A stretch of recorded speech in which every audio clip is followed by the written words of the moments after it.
การนำขั้นสูงผักหลัดพร้อมด้วยการนำขั้นสูงจากประเทศเพื่อนมิตรทูตานุทูตและมวลชนถูกสั้นคนเข้าร่วมพิธีชาปนกิจศพระดับชาติสหายพลเอกคำไต่ศรีพดลอดีตประธานคณะบริหารงานศูนย์กลางพรรคประชาชนปฏิวัติลาวอดีตประธานประเทศแห่งสปป.ลาวซึ่งจัดขึ้นที่เดินสนามหลวง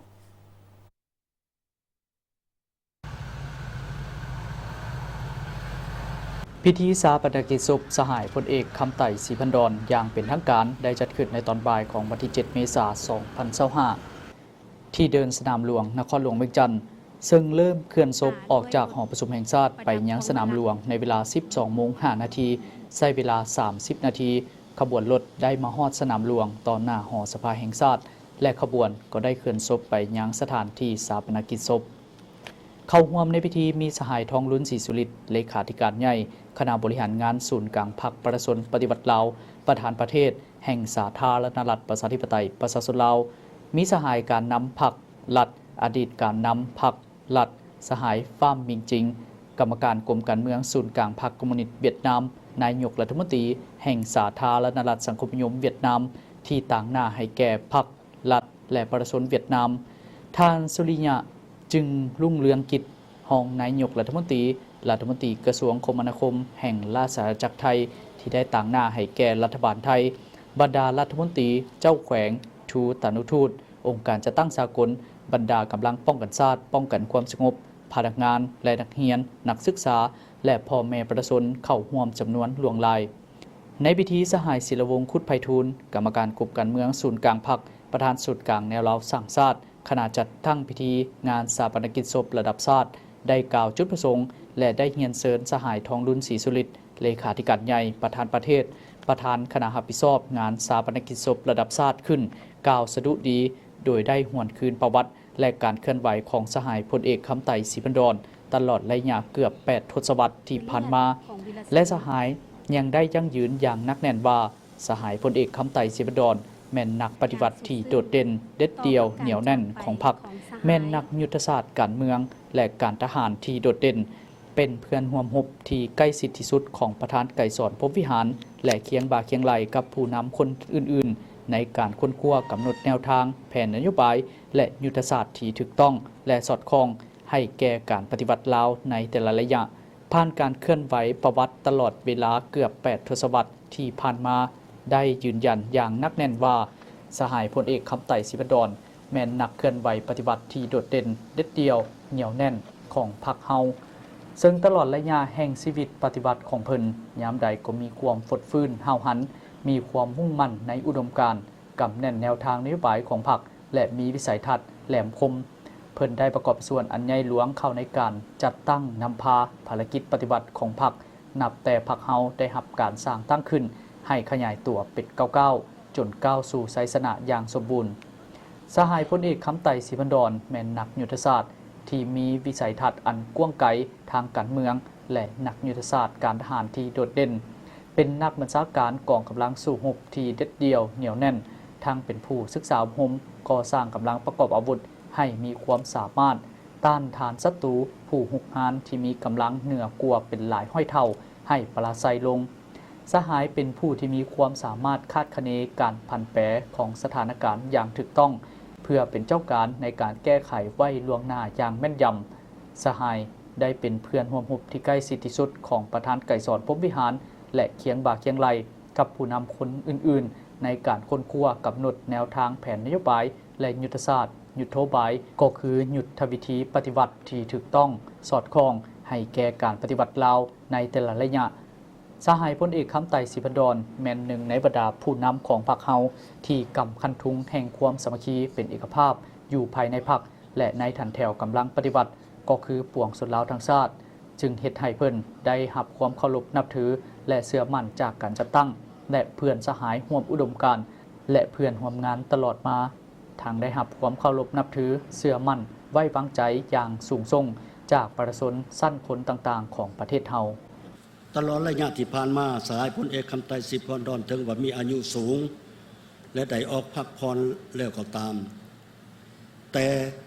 เพิ่นยังมีความเป็นห่วงเป็นใยตลอดเวลาต่อการสร้างสาพัฒนาประเทศชาติ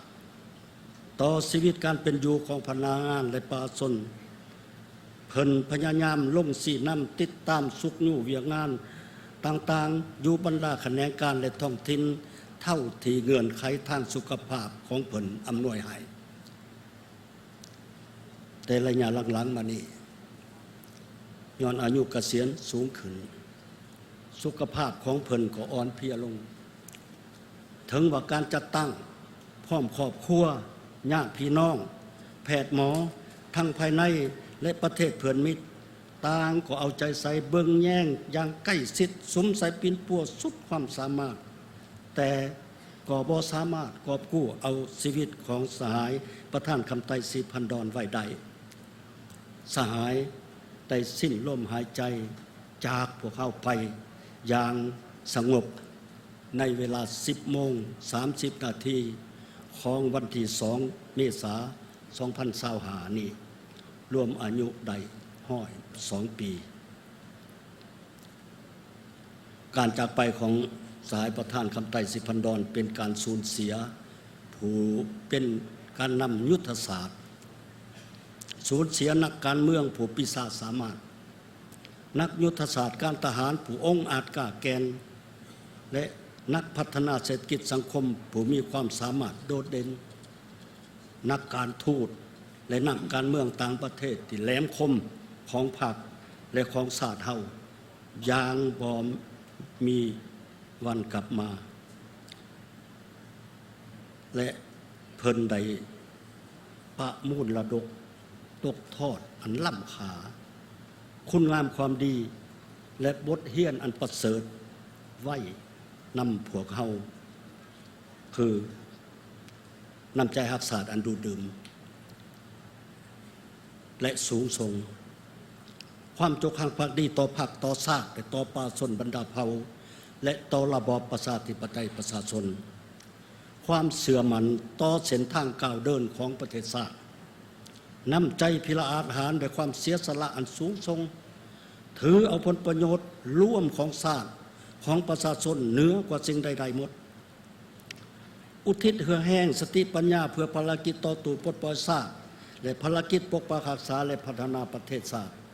เพื่อความอยู่ดีกินดีของประชาชนและความเจริญวัฒนาของประเทศชาติบทเรียนพฤติกรรมในการนำพาก่อสร้าง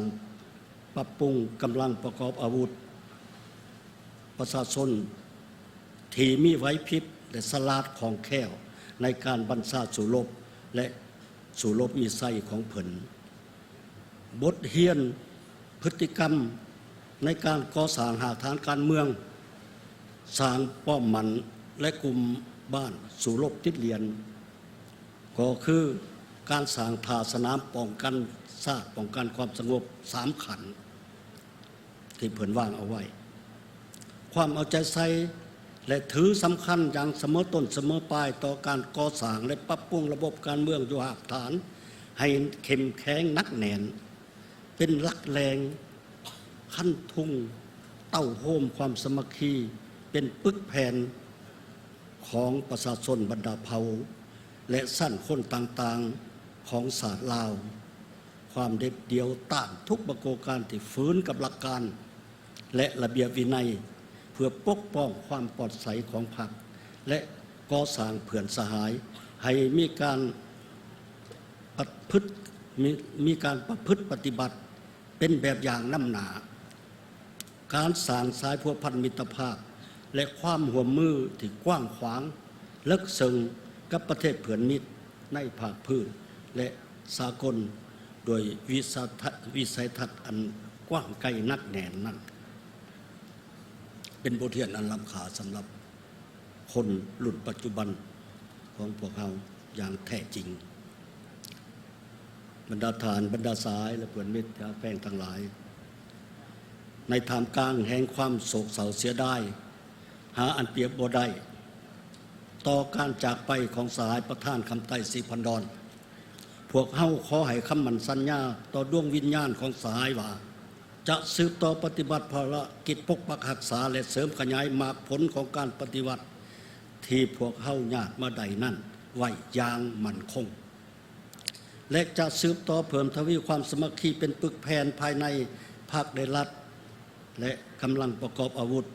ก็คือความสามัคคีทั่วปวงชนลาวทั้งชาติและสืบต่อพัฒนาประเทศชาติอันแสนหักและหวงแหนของพวกเฮาเฮ็ดให้อุดมการณ์ของพรรคและ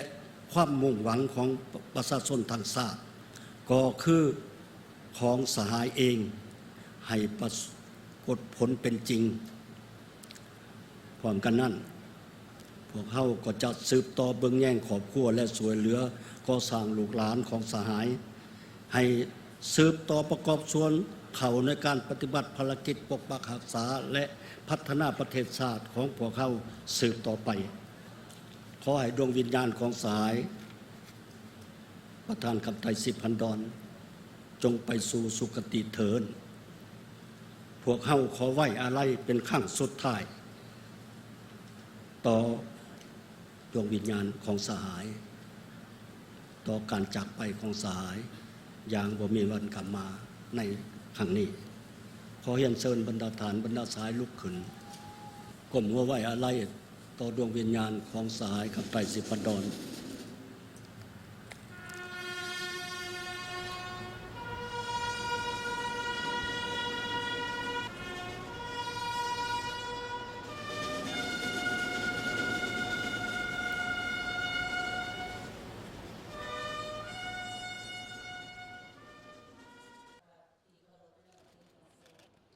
จากนั้นสหายนางเวียงทองศรีพันดอนได้ต่างหน้าครอบครัว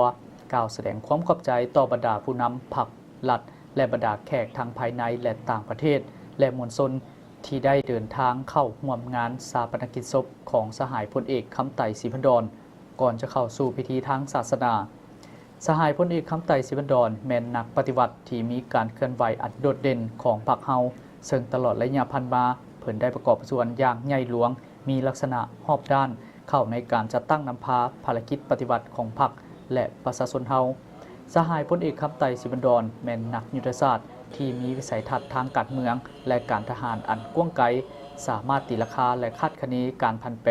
ของสถานการณ์เพื่อเป็นเจ้าการในการแก้ไขสามารถตีราคาและคาดคะเนการผันแปรของสถานการณ์เพื่อเป็นเจ้าการในการแก้ไขเพิ่นกลายเป็นเพื่อนร่วมรบที่ใกล้ชิดและสนิทสนมที่สุดของประธานไกรสอนพรหมวิหารและเคียงบ่าเคียงไหลกับผู้นำพรรครัฐคนอื่นๆในการค้นคว้ากำหนดแนวทางแผนนโยบายและยุทธศาสตร์ยุทธวิธีปฏิบัติที่ถูกต้องสอดคล้องให้แก่การปฏิบัติลาวในแต่ละระยะสหายพลเอกคำไตรศรีพันดอนแม่นหนึ่งในบรรดาผู้นำของพรรคเฮา